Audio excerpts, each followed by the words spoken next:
और दोस्तों, आइए जानते हैं राजस्थान की हर जिला हर क्षेत्र की 25 फटाफट बड़ी खबरों को केवल 5 मिनट में। साथ ही हम लोग जानेंगे आज राजस्थान सरकार ने कौन कौन सी योजना लागू की है, किन किन लोगों को मिलेगा फायदा, सब कुछ जानेंगे आज की इस वीडियो में। उससे पहले हमारे चैनल पर पहली बार आए हैं तो वीडियो को एक लाइक करके चैनल को सब्सक्राइब जरूर करें और हमें कॉमेंट करके बताएं कि आप राजस्थान के किस जिले से वीडियो को देख रहे हैं। तो चलिए नजर डालते हैं आज की पहली खबर पर। राजस्थान में खाद्य सुरक्षा नेटवर्क को मजबूत करने के लिए सरकार 841 नई उचित मूल्य दुकानों की शुरुआत करने जा रही है। खाद्य एवं नागरिक आपूर्ति मंत्री सुमित गोदारा ने विधानसभा में बताया कि 442 दुकानों का चयन पूरा हो चुका है, जबकि 399 पर प्रक्रिया जारी है। उद्देश्य है कि ग्रामीण शहरी हर क्षेत्र में लोगों को घर के पास ही सस्ता राशन मिले। जरूरत पड़ने पर कलेक्टरों को नियमों में छूट भी दी गई है। वहीं चित्तौड़गढ़ सहित कई जिलों में नई दुकानों को स्वीकृति मिल चुकी है, जिससे पारदर्शिता और सुविधा दोनों बढ़ेंगे।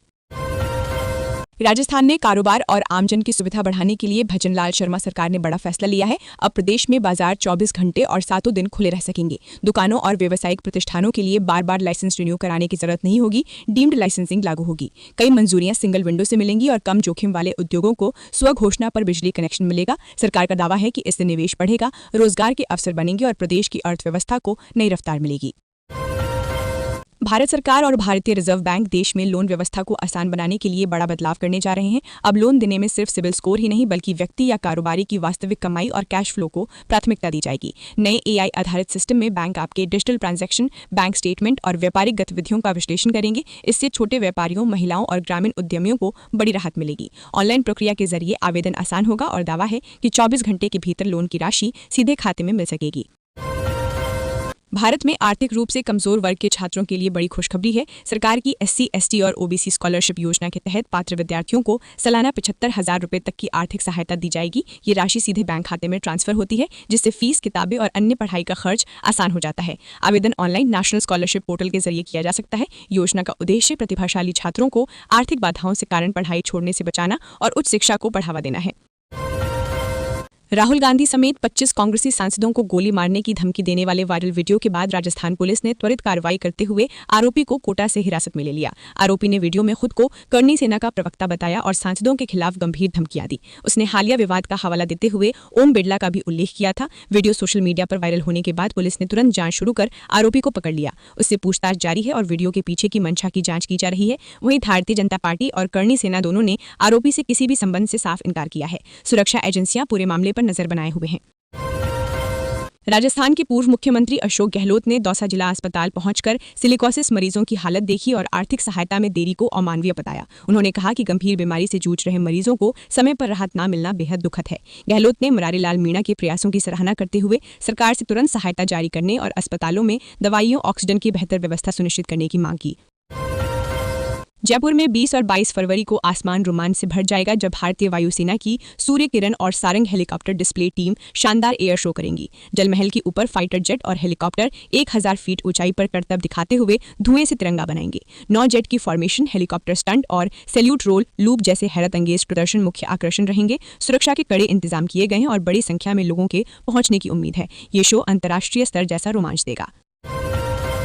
सचिन पायलट ने अमेरिका के साथ प्रस्तावित व्यापार समझौते पर तीखी प्रतिक्रिया देते हुए इसे भारत की संप्रभुता और किसानों के हितों के खिलाफ बताया। मुंबई में मीडिया से बातचीत के दौरान उन्होंने नरेंद्र मोदी सरकार पर राष्ट्रीय हितों से समझौता करने का आरोप लगाया। पायलट ने कहा कि संयुक्त राज्य अमेरिका से सस्ते कृषि उत्पादों के आयात से कई राज्यों के किसान प्रभावित होंगे। उन्होंने किरेन रिजिजू से राहुल गांधी पर टिप्पणी को लेकर माफी मांगने की भी मांग की और सरकार पर दोहरे मापदंड अपनाने का आरोप लगाया।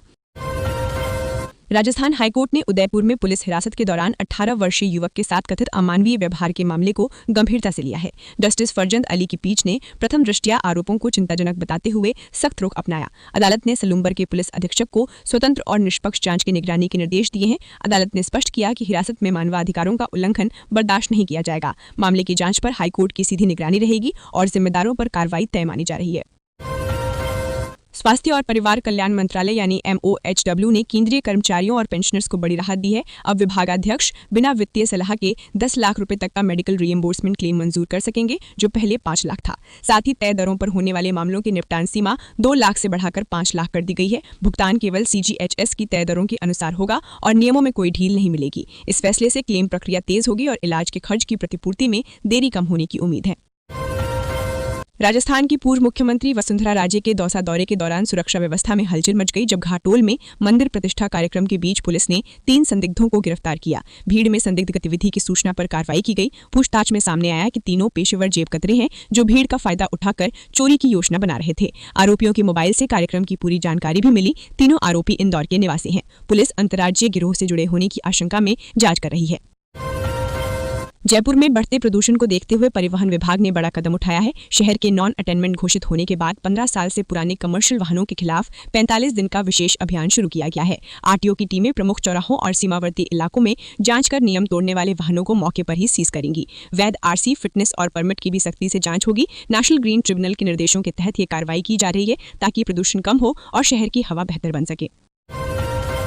राजस्थान में मेधावी छात्राओं को प्रोत्साहन देने के लिए दी जाने वाली स्कूटी योजना प्रशासनिक सुस्ती की वजह से अटक गई है। कॉलेज शिक्षा आयुक्तालय के अनुसार सत्र 2024 और 2025 की करीब 64,000 पात्र छात्राओं को अब तक स्कूटी नहीं मिल सकी, जबकि कई छात्राएं नए शैक्षणिक वर्ष में पहुंच चुकी हैं। सरकार ने प्रति स्कूटी 70,000 रुपए की अधिकतम कीमत तय की है, लेकिन अधिकारियों का कहना है कि तय दर पर कंपनियों के टेंडर में कम रुचि के कारण प्रक्रिया अटक गई है।